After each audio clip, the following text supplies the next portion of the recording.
धर्मा live के सभी श्रोताओं का मैं महानाम धबाले सहर्ष स्वागत करता हूं। आज का ये इंटरव्यू बहुत स्पेशल होने वाला है क्योंकि आज के इंटरव्यू में हम दान के ऊपर बात करेंगे। देखिए, दान किसी भी धर्म का व्यक्ति हो उसके लिए ये बहुत महत्वपूर्ण होता है। ऐसे ही व्यक्तिमत्व आज हमारे साथ है जिनका नाम है यश गुप्ता।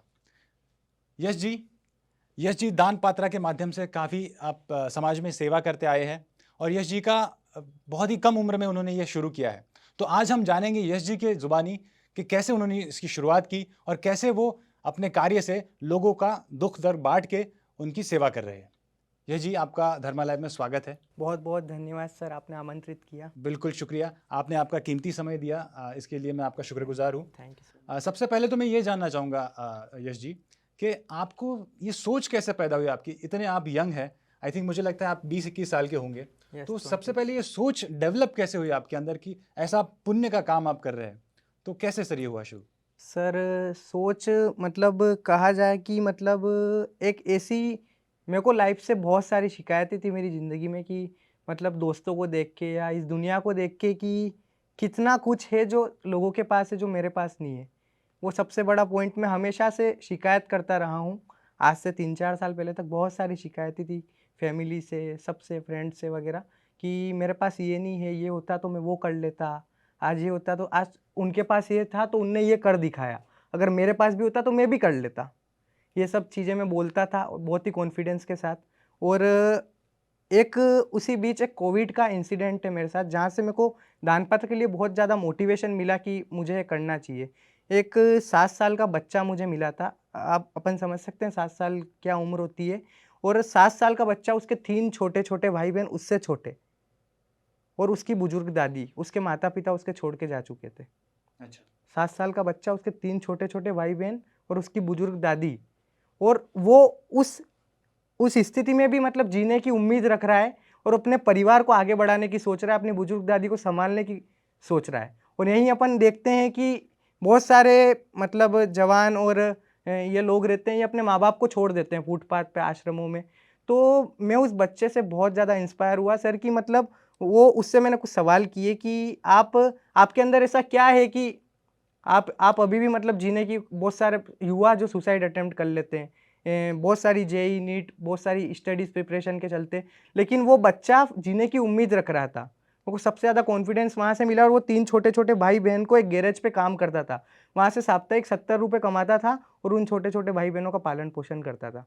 अच्छा, पर मैं मेरा सवाल यही है यश जी कि आपने तो सोच लिया, आपने ठान लिया, आप डिटरमिन हो गए। पर जब आगे आप जब बढ़े, तो आप तो चलते गए, लेकिन ये काफ़िला जो कैसे बना? मतलब आपने आप किसको अप्रोच किया? आई थिंक आपकी जो बहन है आपकी, उन्होंने आपको बहुत सपोर्ट किया है। तो फिर आपने उन्हीं को कहा या फिर कैसे आगे फिर ले गए इसे? सर, ये कारवां ऐसे आगे बढ़ा कि मतलब एक शादी में खाना बच गया था कुछ लोगों का, अच्छा। तो हमने वो खाना कलेक्ट करके, और उस समय तो मतलब 100 से ज़्यादा लोगों का खाना बच गया था, तो वो बहुत ऐसी कहीं शादी पार्टीज़ वगैरह होती है, जो मतलब खाना वेस्ट चला जाता है, कहीं पे यूज़ में नहीं आता है। तो सामान कलेक्ट करके, वो खाना कलेक्ट करके और ज़रूरतमंद लोगों तक बाँट दिया। लेकिन खाना किसी इंसान की एक बेसिक नीड, मतलब ईश्वर है, ऊपर वाला कभी किसी को भूखा नहीं सोने देता है। तो खाने के अलावा एक इंसान की बहुत सारी बेसिक नीड्स होती है। जैसे कपड़े, छोटे-छोटे बच्चे होते हैं, उनकी खिलौने से खेलने की उम्र होती है, और पढ़ने की उम्र में वो भीख माँगने के लिए निकल जाते हैं, नशे, गलत आदतें अपना लेते हैं। तो हमारे घरों में वो सामान कहीं न कहीं वेस्ट पड़ा होता है, अनयूज़्ड सामान। हमारे घर का अनुपयोगी, और उनके लिए कहीं न कहीं वो उपयोगी है। पुराना और अनुपयोगी वो सामान दान पात्र, हमने सोचा कि खाने के अलावा और इंसान की बेसिक नीड्स होती है, तो उस सामान को हम कलेक्ट करके और ज़रूरतमंद लोगों तक पहुँचाना शुरू करें। और उस बच्चे के इंसिडेंट में सेम चीज़ें हुई थी कि उसने फटे कपड़े पहने हुए थे, उनके पास पहनने के लिए कपड़े नहीं थे इस इतनी बुरी स्थिति में भी। तो सामान हमने जब कलेक्ट करके पुराना सामान उन लोगों तक पहुँचाया, तो उनकी खुशी का कोई ठिकाना नहीं था। तो उस समय पे अहमियत समझ में आई कि हमारे लिए वेस्ट है, लेकिन किसी के लिए वो बेस्ट है, कहीं बिल्कुल, न कहीं बहुत देखा सही कहा जाए तो। आपने। और इसी से मेरी जिज्ञासा और बढ़ जाती है कि आप जैसे सोच रहे हैं कि किसी के लिए वेस्ट है लेकिन किसी के लिए बेस्ट है, किसी के लिए वो बहुत उपयोगी है। उसकी उपद्रव्य मूल्य जो है वो किसी के लिए कुछ ना हो, बट किसी एक गरीब बच्चे के लिए या उसके उसके लिए एक कपड़ा पकड़ लीजिए आप, ठंडी में जैसे आप देख पा रहे हैं 8 डिग्री टेम्परेचर हो गया है। राइट। तो ये आपकी सोच बहुत सही थी। लेकिन मैं आगे जाके ये भी पूछना चाहूँगा आपसे, आपने अप्रोच तो ये तो किया आपने कि आपने आगे जाके आपने बताया होगा, आपके फैमिली में बताया होगा। ये जो फाउंडिंग मेंबर्स हैं आपके, आपकी बहन और आप फाउंडिंग मेंबर्स हैं, तो आपने कलेक्टिव एफर्ट्स कैसे किए? मतलब किसको आपने पहले अप्रोच किया, या फिर फंडिंग का भी एक इसमें आ जाता है? अगर आप एक पूरा नेटवर्क भी आप खड़ा कर रहे हो, तो फिर फंडिंग कहाँ से आती है? फिर ये कैसे आपने मैनेज किया? सर प्रॉब्लम्स तो काफ़ी आई, मतलब ये जो पुराना सामान था हमने पहले कॉलोनी और अपने मोहल्ले से ही कलेक्ट करना स्टार्ट किया अच्छा। कि आप आपका पुराना सामान दीजिए और हम ज़रूरतमंद लोगों तक पहुंचाएंगे। लेकिन उस समय पे सबसे बड़ा इशू था ट्रस्ट इशू कि बिल्कुल। लोग कैसे सामान दे दें। तो उस ट्रस्ट को बिल्ड करने के लिए हमने सोशल मीडिया का माध्यम लिया कि क्यों ना हम उस सामान को वहाँ से कलेक्ट करके और उनकी पिक्स वगैरह सोशल मीडिया पे अपलोड करें, ताकि वो लोग भी देख सके कि उनका सामान कहाँ पे पहुँचा है। तो इस तरीके से हमने लोगों का ट्रस्ट बिल्ड किया। और सर प्रॉब्लम्स की बात करें तो काफ़ी ज़्यादा लोगों के बहुत अजीब-अजीब से सवाल आते हैं। तो कई लोगों ने बोला कि ये क्या पागलपन है, किसी के पुराने सामान से किसी की क्या ज़िंदगी बदलेगी। अच्छा। लेकिन वो जो चेंज था वो तो मैंने ही देखा था ना कि किसी के जीवन में क्या बदलाव आ रहा है। और मैं ये भी जानना चाहता हूँ, ये जो नाम है दान पात्रा, ये कैसे चुना आपने? मतलब कैसे आपको ये आइडिया, थॉट थॉट प्रोसेस क्या था इसके सर पीछे? थॉट प्रोसेस तो मतलब इसके पीछे कोई ख़ास वो नहीं है। मतलब एक दिन ऐसे ही सोच रहे थे कि क्या नाम रखें, क्या नाम रखें। अच्छा। और मतलब मंदिरों में भी दान पात्र लगा होता है, तो लोगों को उससे विज़न क्लियर होता है कि कुछ दान कर सकते हैं यहाँ से। तो वहाँ से एक आइडिया है कि इसका नाम अपन दान पात्र रखते हैं, ताकि लोगों को एकदम से क्लियर हो जाए कि कोई इसमें कुछ दान करना है हमको। अच्छा। तो अभी मुझे ये बताइए कि आपकी जो टीम है, अभी I think all over world, sorry all over India आपकी टीम काम करती है। तो ये कितनी संख्या है इनकी, और कैसे इन्हें मतलब गाइडेंस दिया जाता है, या फिर ये मैकेनिज़्म कैसा है? आप डेफ़िनेटली आप आपके थ्रू ये सब करते हैं, लेकिन मतलब वर्किंग स्टाइल कैसी होती है? कैसे मैसेजेस जाते हैं, या फिर इनपुट कैसे मिलता है? कैसे काम होता है सर ये सब? सर दानपत्र नाम का एक ऐप डेवलप किया है हमने, जिसके थ्रू अपने घर का अनुपयोगी सामान जो है वो व्यक्ति डोनेट कर सकता है। और एक सेंटर भी ओपन किया है इंदौर में अभी फ़िलहाल, लेकिन बहुत जल्दी पूरे इंडिया में। और इसी तरीके से सभी जगह टीम्स बन रही है कि आपको ना आपका फंड लगेगा ना कुछ भी नहीं। आपको सिर्फ आपके पास 4 से 5 लोगों की टीम होनी चाहिए। तो आप अपने शहर में भी दानपत्र को शुरू कर सकते हो। और सर काफ़ी युवा इंस्पायर हो रहे हैं, काफ़ी लोग इससे इंस्पायर हो रहे हैं। अपना पुराना सामान अपनी कॉलोनी से इकट्ठा करके और ज़रूरतमंद लोगों तक पहुँचा रहे हैं। उसका इम्पैक्ट देख रहे हैं। कहीं न कहीं इससे एनवायरनमेंट को भी एक फ़ायदा हो रहा है कि रीयूज़ हो रही है कोई ना कोई चीज़, मतलब रिसाइकल हो रही है। उस चीज़ का कोई वर्थ नहीं, और वो किसी के क्या काम आ सकता है। और एक जो लेबर क्लास व्यक्ति होता है, 5 से 7 हज़ार रुपए कमाने वाला व्यक्ति होता है, वो मतलब अपना खाना तो जुटा लेता है कहीं न कहीं, लेकिन ओस और भी बहुत सारी बेसिक नीड्स होती है उसकी। जैसे कि त्योहारों के टाइम पे हम भी कहीं पे शॉपिंग वगैरह करते हैं, तो हमारा भी बजट डगमगा जाता है। तो उनके लिए सोचिए। तो ऐसे कहीं लोग त्योहार नहीं मना पाते, तो हम नए-नए ओकेशंस पे मिशन भी लाते हैं इसके लिए। दिवाली का मिशन या मतलब अलग-अलग टाइप के मिशन, कि वो त्योहार भी अच्छे से मनाएँ। दिवाली हम बहुत हर्ष-उल्लास से मनाते हैं, लेकिन उन लोगों के लिए कहीं न कहीं छोटे-छोटे बच्चों के लिए वो सपने होते हैं। तो दिवाली के दौरान, सफाई के दौरान सभी के घर से पुराना सामान ज़रूर निकलता है। तो एक मिशन हमने चलाया था अभी, मिशन 1 मिलियन, देश के 50 से ज़्यादा शहरों में चलाया था, जिसमें 10 लाख से ज़्यादा लोगों की मदद करी थी हमने। 10 एक दिन का लगभग मिशन चलाता है, और बहुत ही सक्सेसफुली खुशहाल दिवाली उन लोगों की मनी थी। बिल्कुल। और मैं आपसे ये भी पूछना चाहूँगा यश जी, कि क्योंकि हमारा चैनल धर्मा लाइव, हम यहाँ पे स्पिरिचुअल हो, डिवाइन कंटेंट हो, इन सब बातों पे हम इन सब चीज़ों पे हम बात करते हैं। हम समाज में कैसे मेंटल पीस और ये सारी चीज़ों का, कैसे हम धर्म को लेकर जोड़े और कैसे लोगों तक संदेश पहुँचाए, ये सारी चीज़ें हम बात करते हैं। मैं आपसे ये पूछना चाहूँगा, आपके हिसाब से वो कौन-सा दान है जो सर्वश्रेष्ठ दान है? सर, ईश्वर की पूजा तो सभी करते हैं, लेकिन मेरा ऐसा मानना है कि जो लोगों की ईश्वर की पूजा आप करो, लेकिन आप किसी की मदद कर रहे हो ना, वो पूजा से कम नहीं है। कोई व्यक्ति फ्रस्ट्रेट है, परेशान है, ज़रूरी नहीं कि आपने किसी को कुछ पैसे या कुछ सामान दे दिया। लोग ऐसे-ऐसे स्थिति में रहते हैं, फ्रस्ट्रेट रहते हैं बहुत ज़्यादा, तो आप उनके से 5-10 मिनट बैठ के बातचीत करते हो, उनकी परेशानियों को जानते हो, तो आपको आपकी लाइफ़ की तमाम परेशानियाँ कम लगने लगती है। ये चीज़ मैंने पर्सनली फ़ील की है। और दुआओं में सर बहुत ताकत होती है, क्योंकि मेरी वर्किंग कैपेसिटी, मेरे को बहुत शिकायतें थी ज़िंदगी से, लेकिन वो सब लोगों की स्थिति ऐसी-ऐसी देखी है मैंने। कहीं 9 बच्चों ने अपने पिता को छोड़ रखा है रोड पे, तो कहीं छोटे-छोटे बच्चे भीख माँग रहे हैं, नशा कर रहे हैं। तो मतलब मेरे अंदर ये कॉन्फिडेंस इसी से मैं ओवरऑल पर्सनली मानता हूँ कि मेरे को जहाँ-जहाँ पे प्रॉब्लम आई है, ईश्वर ने मेरा साथ दिया है। मैं 2 ही चीज़ों से आगे बढ़ा हूँ, एक मेरी मेहनत और ईश्वर का आशीर्वाद। और बाकी लोग जुड़ते गए, कारवां जुड़ता गया, लेकिन दुआओं में बहुत ताकत होती है। दुआ दुआ नसीब तो क्या, तकदीर भी बदल देती है। बिल्कुल। मैं आपसे ये भी पूछना चाहूँगा, आप थोड़े भावुक हो गए इस चीज़ को लेकर। सबसे जो ख़ास मोमेंट था, मतलब आपको वो टच कर गया, और ऐसा मोमेंट आपकी लाइफ़ में इस क्षेत्र में आने के बाद, दान पात्रा के शुरू करने के बाद दान पात्रा को, कौन-सा वो मोमेंट था कि आपको लगा कि बस मैंने इस चीज़ को पा लिया, अब यही मैं करूँगा? मतलब वो कौन-सा मोमेंट था? सर ऐसे तो काफ़ी सारे इंसिडेंट्स हुए हैं, ख़ासकर कोविड।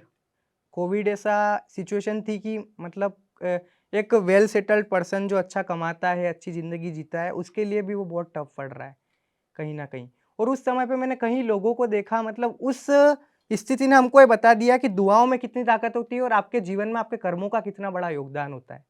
उस स्थिति में हमको बता दिया, क्योंकि अच्छे-अच्छे वेल सेटल्ड लोग भी अपनी फैमिली को नहीं बचा पाए। और वहीं मैं मेरी बात करूँ तो सर मैं रियली बता रहा हूँ आपको कि पूरा कोविड में मैं बिना मास्क के लोगों से गले मिल के आया हूँ, लोगों की हेल्प करके आया हूँ। व्यक्तिगत रूप से 50,000 लोगों तक राशन पहुँचाया दान पात्र ने कोविड काल में। अच्छा, इस बीच आप कोविड पॉज़िटिव हुए, नहीं हुए? बिल्कुल भी नहीं, असर भी नहीं हुआ। ये तो चमत्कार ही है बेसिकली। बिल्कुल, तो इसलिए मैं मानता हूँ कि कर कर्मों पर भरोसा रखें। आप अगर बहुत सारे लोग मेरे से ये सवाल पूछते हैं खूब लोग कि आपका सरकार को लेके क्या राय है, या जो गलत काम करते हैं उनको लेके क्या राय है? मैंने बोला सब ईश्वर यहीं पे अब कर देता है पूरा, क्योंकि अब बताऊँ नर्क में हाउसफुल हो गया है। तो अब यहीं पे यहीं यहीं जो यहाँ पे कर्म करोगे वो यहीं पे भुगतोगे। बिल्कुल। और मैं हमारे धर्मा लाइव के माध्यम से ये भी मैं जानना चाहूँगा, आप ऐसे, मतलब डेफ़िनेटली इसके अलावा आप कैसे अपने आप को पॉज़िटिव रखते हैं, कि मतलब ये तो आपको डेफ़िनेटली पॉज़िटिव वाइब्स देता है, आपको हमेशा हर्षोल्लास रखता है कि इस कार्य को आगे बढ़ाना है, और इस कार्य में ही आपकी पूरी ज़िंदगी आपको डेफ़िनेटली आप देने वाले हैं। जी। पर मैं ये भी चाहता हूँ कि देखिए, जब आप ऐसा डिसीज़न ले रहे थे कि आप दान पात्रा जैसा कोई ऑर्गेनाइज़ेशन, एनजीओ खड़ा करेंगे, तो घर वालों से क्या आपकी कोई एक्सपेक्टेशन नहीं थी कि ये क्या कर रहे हो तुम? ये करोगे, कैसे करोगे? तो घर वालों का क्या था? मतलब उनका क्या कहना था इस सब में? सर, शुरुआत में तो उनको ऐसा लगता था कि मतलब जो पुराने लोग होते हैं उनका कहीं न कहीं माइंडसेट एक ऐसा ही होता है कि मतलब दुनिया ही ऐसी हो गई है कि बिना स्वार्थ के कोई चीज़ कोई नहीं कैसे, चलता। तो उनको तो मतलब थोड़ी कम उम्मीदें थी कि तू कुछ समय में हार जाएगा, लोग तेरे से नहीं जुड़ेंगे। लोग मतलब बहुत नेगेटिव भी बोलते थे। मतलब खुद के आस-पास वालों ने बिल्कुल भी साथ नहीं दिया। फिर सोशल मीडिया ने साथ दिया तो दूर की ऑडियंस मिली और लोगों ने काफ़ी एप्रिशिएट किया। बिल्कुल, तो सोशल मीडिया के साथ से डिजिटल वर्ल्ड में हम हैं, डिजिटल दुनिया में हम हैं, और आजकल के मिलेनियल्स की अगर हम बात करें, तो वो अपने फ़ोन से, अपने काम से, अगर काम करते हो, वर्किंग प्रोफेशनल हो, तो इन सब से वो बाहर नहीं आ पाते, नहीं उठ पाते। तो इन सब में आपकी सोच इतनी मज़बूत थी और दूरदर्शी थी, इसके लिए तो मैं आपका पहले धन्यवाद करना चाहूँगा। और मैं ये भी चाहूँगा कि ऐसे काम को आगे बढ़ाने के लिए जो हमारी ऑडियंस है, उनसे भी मैं बिल्कुल आपसे पूछूँगा कि उनके लिए आप क्या संदेश देंगे एज़ एन धर्मा लाइव की तरफ से, कि आज की यंग जनरेशन को क्या सोच होनी चाहिए उनकी, कैसे इसमें आगे बढ़ा जाए? सर यंग यंग जनरेशन के लिए मेरा मेनली यही मैसेज है कि मतलब यंग जनरेशन को ये जो दुनिया देख रहे हैं ना, ये मतलब ये संसार मोह माया ये सब, वो सब बिल्कुल करना चाहिए। आपके अंदर मोटिवेशन, मेरे अंदर भी बहुत है कि मेरे को पैसा कमाना है, ये करना है, वो करना है, सब अलग अलग वेज है। लेकिन आपको अगर लाइफ में, क्योंकि ऐसे फेज आप बिजनेस करो चाहे कुछ भी करो जरूर आते हैं जब आप हार जाते हो, तो उस समय पे आपको एक ही चीज मोटिवेट कर सकती है, जब आपने किसी और व्यक्ति को आपसे ज्यादा परेशानी में देखा हो और वो परेशानी कोई देख ही नहीं रहा है, वो सीधा छलांग मार के और सक्सेस ही पाना चाह रहे हैं, तो वो पॉसिबल नहीं है। मतलब सबसे मेनली मैं यूथ को यही मैसेज देना चाहूंगा कि आप ऐसी संस्थाओं से, ऐसे काम से जरूर जुड़े, दान पात्र से ना जुड़े, लेकिन आप अपने शहर में, अपने क्षेत्र में ऐसे काम जरूर करें। 10-15 मिनट बैठ के उनसे बातचीत करें, तो रियली आपको आपके जिंदगी की तमाम मुश्किलें, परेशानियां कम लगने लगेगी। मेनली मैसेज यही है, जिससे आपको बहुत मोटिवेशन मिलेगा। जिस भी फेज पे मैं जाता हूँ, मेरे को लगता है ना कि प्रॉब्लम से नहीं, मैं उन रिमाइंडर करता हूँ कि यार वो हुआ था, वो प्रॉब्लम थी, तो मेरे को सब खत्म हो जाता है, फिर उठ के चल देता हूँ। मतलब मैं कुछ भी नहीं है मेरी जड़ी बूटी, मेरी यही है कि मैं जब भी कोई प्रॉब्लम में होता हूँ ना, सबसे पहले उस चीज़ को माइंड करता हूँ कि वो बच्चा था, वो बुजुर्ग पिता था, उनके लिए कुछ करना है, या फिर कुछ नहीं ना तो उनसे ज़्यादा परेशानी तो नहीं है बेटा, निकल ले फुर्ती सही से। है। तो यश जी, मैं ये सवाल आपसे पूछना चाहूँगा, आप इतने यंग हैं, 20-21 साल के हैं, और इस उम्र में हमें हमें लगता है कि हम पार्टी करें, हम कहीं बाहर देश घूमने जाएँ, ये सारी चीज़ें हम इंसान के, मतलब एक मिलेनियल के मन में रहती है। तो फिर ये सब छोड़ के भी आपने मतलब कैसा, ये क्या मोटिवेशन है आपका कि आपने ये सब ये दान पात्रा को शुरू करने की मतलब सोचा, इसके बारे में सोचा? सर आजकल की दुनिया में सबसे बड़ी चीज़ है कि लोग स्वार्थ के लिए सब कुछ करते हैं। तो एक बार खुद ही सोच के देखिए कि ये नशा करने से, ये पब जाने से, ये आपकी ज़िंदगी में क्या होएगा? क्या बदलाव आएगा? क्या सुधार आएगा? आपको फ़ायदा क्या हो रहा है? आप बड़े फ़ायदे की सोचते हैं, स्वार्थ है आपके अंदर, तो क्या फ़ायदा उस चीज़ का? बिल्कुल। सबसे मेन बात ये, और वो नहीं करना चाहिए सबसे मेन। अगर आपके जीवन में आपको कुछ करना हो ना, तो काम का नशा करो। अगर करना ही हो तो काम का नशा करो, या किसी और चीज़ का जो आपका पैशन है, उसका नशा करो। ये आपकी थोड़ी-सी जवानी आपकी जान भी गँवा सकती है और आपके परिवार को तो दुःख पहुँचा ही रही है। आप पढ़ने-लिखने के लिए आ रहे हो इतनी दूर से, हज़ार-हज़ार, 2-2 हज़ार किलोमीटर से लोग इंदौर आ जाते हैं पढ़ने, या फिर किसी भी सिटी में, वहाँ पे जाके गलत काम करते हैं। माँ-बाप का पैसा भी डुबाते हैं, वो तो वहाँ पे मेहनत खून-पसीना एक करके मेहनत करके पैसा कमा रहे, पैसा भी डुबा रहे हैं, ना तो उनका करियर बन रहा है। और कबीर सिंह जैसी फ़िल्मों से लोग इंस्पायर होते हैं। होना चाहिए, बिल्कुल होना चाहिए, मतलब प्यार, मोहब्बत, नशा, ये सब चीज़ें ठीक है। लेकिन कबीर सिंह से लोग क्या सीखते हैं कि वो प्यार प्यार कैसे किया उसने शिद्दत से, उसको अचीव हो गया। ये नहीं सीख रहे हैं कि वो कॉलेज का टॉपर था। बिल्कुल। अच्छी आदतों को अपनाओ, बुरी आदतों को मत अपनाओ, तो जीवन में आगे बढ़ेंगे सब।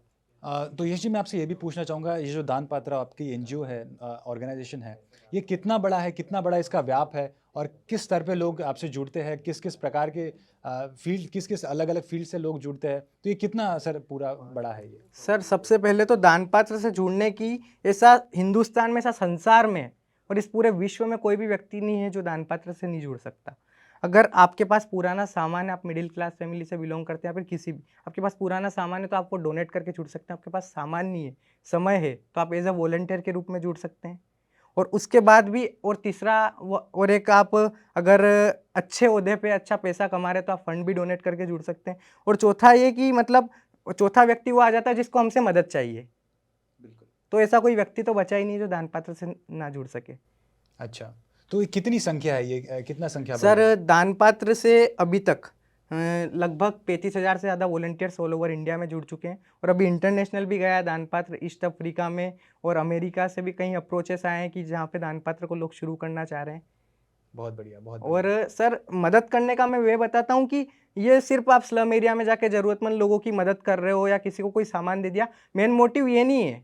अगर हर इंसान फ्रस्ट्रेट तो होता है, ज़िंदगी से कितने लोग सुसाइड करते हैं, तो आप उन लोगों से बातचीत करना शुरू कीजिए, उन लोगों को मोटिवेट करना शुरू कीजिए जो लोग लाइफ में कुछ कर सकते हैं लेकिन उनके अंदर की आग नहीं जग रही है। बिल्कुल। तो एक वो भी बहुत बड़ी मदद हुई। वो 35,000 से ज़्यादा वॉलंटियर जुड़ चुके हैं दानपात्र से, और 100 से ज़्यादा शहरों में भी दानपात्र पहुँच चुका है। ये भारत के आज से 2 महीने पहले दानपात्र की अचीवमेंट में आपको बताता हूँ, आज से 2 महीने पहले दानपात्र सिर्फ इंदौर भेजा था।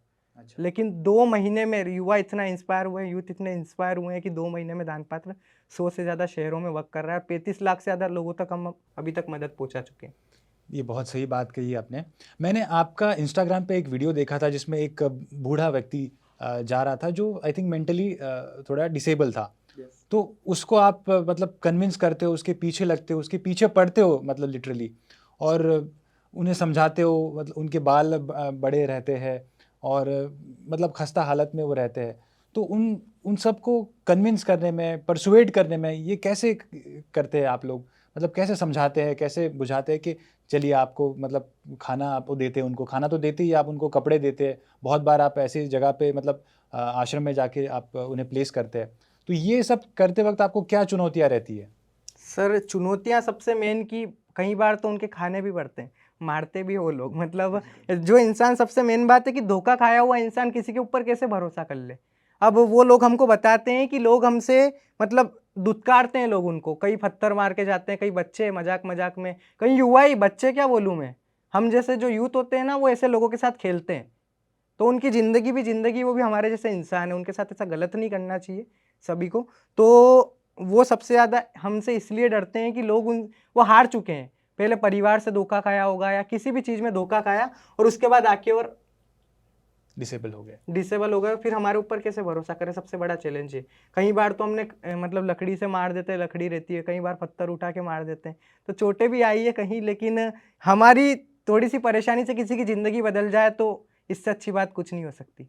तो यश जी, इन सब चीज़ों में आप ये सारी जो चीज़ें हैं ये अपने लेवल पे आप कर रहे हैं, लेकिन सरकार की तरफ से आपको कोई ऐसा कोई सहायता मिली जिसमें आपको लगा कि वो आपके काम आया हो, या फिर किसी भी स्तर पे सरकारी अधिकारी हो या फिर कोई भी नेता हो, उनके द्वारा कुछ मदद आपको मिली कभी? सर, सरकार हो चाहे वो अधिकारी हो, हम सबको एक ही एंगल से देखते हैं, हमारे लिए कोई छोटा और बड़ा नहीं। सर, हर इंसान ने अपने-अपने लेवल पे मदद की है, लेकिन ऐसे कोई गवर्नमेंट की तरफ से अपन पर्टिकुलर बात करें कि कोई दान पात्र को डायरेक्टली सपोर्ट, तो ऐसा कोई सपोर्ट नहीं है। और बाकी हम पब्लिक सपोर्ट ही चाहते हैं कि लोग बढ़-चढ़ के हिस्सा बनें और इन चीज़ों में इंटरेस्ट लें, तो ऑब्वियसली बहुत बड़ा बेस होगा और बहुत बड़े लेवल पे लोगों की हम मदद कर पाएँगे। यश जी, ये तो आपकी जर्नी हमने सुनी। मैं ये भी जानना चाहता हूँ, धर्मा लाइव की ऑडियंस के लिए आप क्या संदेश देना चाहेंगे? क्योंकि हमारी जो ऑडियंस है, हमारे जो श्रोता है, वो सारे एज ग्रुप के हैं, वो चैनल को देखते हैं। तो हमारा जो हमेशा से यही संदेश रहा है कि स्पिरिचुअल ज़ोन में या फिर जिस तरह से दान का बहुत महत्व होता है, किसी भी धर्म में वो चाहे वो हो। तो आप उन श्रोताओं को क्या संदेश देना चाहेंगे? मैं धर्मालय के सभी श्रोताओं को यही संदेश देना चाहूँगा कि सबसे पहले तो आपका बहुत-बहुत शुक्रिया कि आप इस तरह की चीज़ों को देखते हैं। हर एज ग्रुप है तो आपको ये देखना चाहिए और इनसे बहुत कुछ सीखना चाहिए और हमें हमारे धर्मों से, हमारे शास्त्र से और सबसे मेन आपको ईश्वर के ऊपर आस्था रखनी चाहिए, क्योंकि आप अच्छे कर्म करेंगे तो आपको फल उसका ज़रूर मिलेगा। इस चीज़ का खास ध्यान रखें और सभी से यही निवेदन करूँगा कि ज़्यादा से ज़्यादा लोगों की मदद करें, वो किसी भी तरीके से हो। आप बस लोगों की मदद करें, लोगों की परेशानियों को जानें और उनका हल निकालने की कोशिश करें, तो आपके जीवन की परेशानियों का हल ईश्वर ऊपर वाला ऑटोमेटिकली निकाल देगा।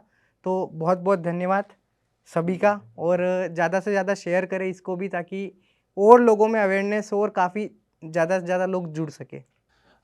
यश जी, आप हमारे कार्यक्रम में आए और आपने बिल्कुल हमें सारी चीज़ें आपके बारे में बताई, कैसे दान पात्रा चलता है, कार्य करता है, किस तरह से आप लोगों में एक मैसेज दे रहे हैं प्रेम का, सद्भाव का और सेवा का। तो मैं आपका तहे दिल से शुक्रिया अदा करता हूँ कि आपने बहुत-बहुत आपका कीमती वक्त मुझे दिया, बहुत-बहुत हमारे चैनल धन्यवाद। को दिया। दान का क्या महत्व होता है, आज हमने जाना दान पात्रा के फाउंडर मेंबर यश गुप्ता जी से। ऐसी अनेक वीडियोस देखने के लिए आप धर्मा लाइव को सब्सक्राइब करना ना भूलें। कमेंट सेक्शन में हमें ज़रूर बताएं कि आपको ये इंटरव्यू कैसा लगा। तब तक के लिए मैं महानाम धवाले आपकी इजाज़त लेता हूँ। नमस्कार।